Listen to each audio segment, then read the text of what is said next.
Why is social media bad for children? Well, there are plenty of reasons why younger children should not be on social media, a few of them being cyberbullying.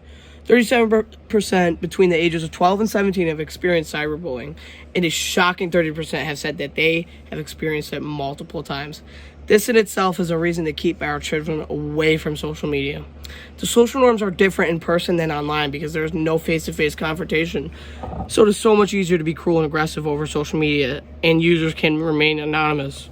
So there's no retaliation. Social media platforms can be hotspots for spreading hurtful rumors and lies that can leave emotional scars. This can result in depression and, in worst cases, suicide. Another reason is unrealistic body standards. These kids on social media scroll and see these supermodels as skinny as a twig. And for most kids, this is an unrealistic standard because no one really looks like that. Some of the content portrayed on Instagram and social media, the content most people have used most of the time has been put through Photoshop, which gives these younger kids on social media a body that is unachievable. Social media images are filled with people presenting the best version of themselves. And social media can then hurt your body image by constantly exposing yourself to the ideal body type, leading to constant comparison to yourself to unrealistic standards. Additionally, Photoshop and filters are readily available to users playing into the unrealistic body image, leading to depression and, in some cases, young children starving themselves so that they can fit these body standards. Social media in general has been proven to cause depression. Heavy users of social media increase their risk of depression by 27%. This alone is a great reason to avoid using social media at a younger age. 8th graders who spend 10 or more hours a week on social media are 56% more likely to report being unhappy than those who spend less time. YouTube is widely viewed by teens as a positive platform, but teens that use Snapchat, Facebook, Twitter, and Instagram report increasing feelings of anxiety. Teens that spent up to 3 or more hours on social media were 28% more likely to get less than 7 hours of sleep. And teens that visit social media sites every day were 19% more likely not to get adequate sleep, which leads to an increased level of depression. Without sleep, how is a child supposed to learn or function on a day-to-day basis? Not to mention people who spend heavy amounts of time on social media miss out on life big time. Children spend so much time inside, they are never able to get outside and talk to people in person. So when they get the chance to talk to people in person, they are awkward and do not understand social cues. Another thing is the fear of missing out, also known as FOMO, which is a real issue that many children suffer from. This occurs when they see someone else having more fun or living a better life. This idea that you are missing out on certain things and events can trigger anxiety and lower self-esteem. This also leads to addiction because they constantly check their phones to see if anything new has happened. To get a better understanding of my topic, I conducted an interview with my mother to get a better understanding of what the average person thinks about their child on social media. This is Angela Witherell, my mother, and we're here to talk about her daughter, Cecilia Witherell, and how she uses social media. The first question is, at what age did you allow your daughter to get her first social media account, and what made you feel safe letting her use social media? I believe she was about 12 years old, and the way we did it was guided through. We had access to her phone, and that was the only way that I would allow my kids to get a social media account. Yes. Okay. And how do you feel about your daughter on social media?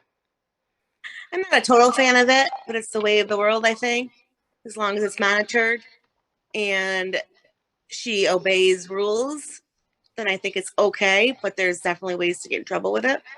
Do you believe that she's following the rules and obeying your parameters? Well, I would like to hope so, and that's why every once in a while we do secret checks to keep her in check.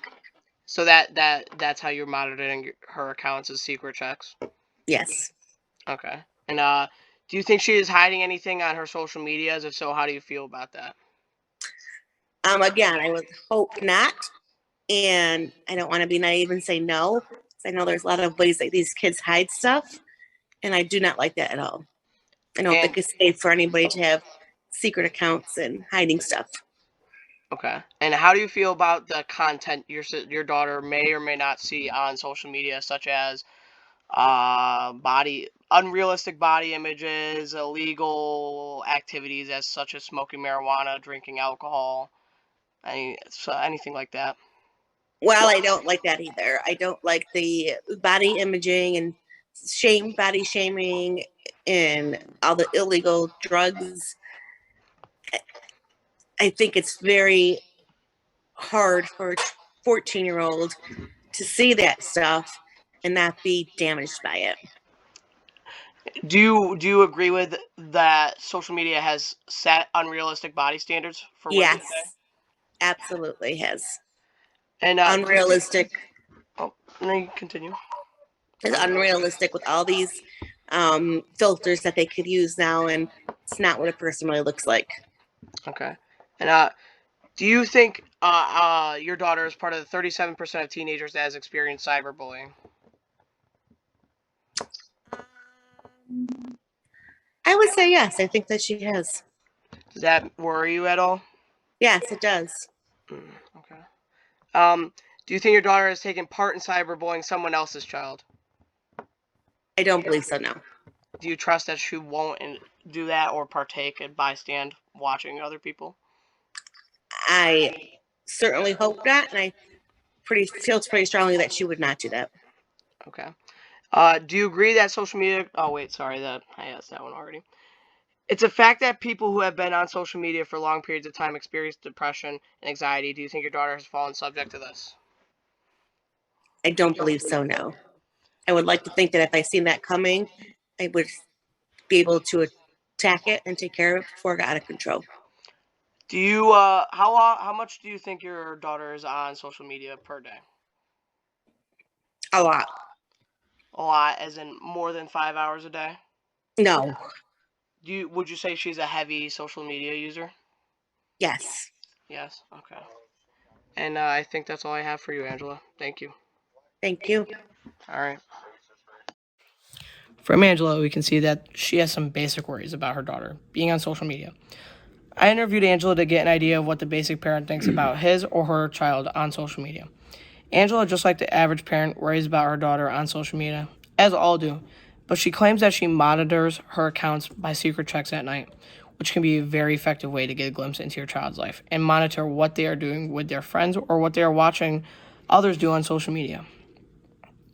Angela says that she trusts her daughter to stay away from the toxic side of social media, but how much can we trust a young child?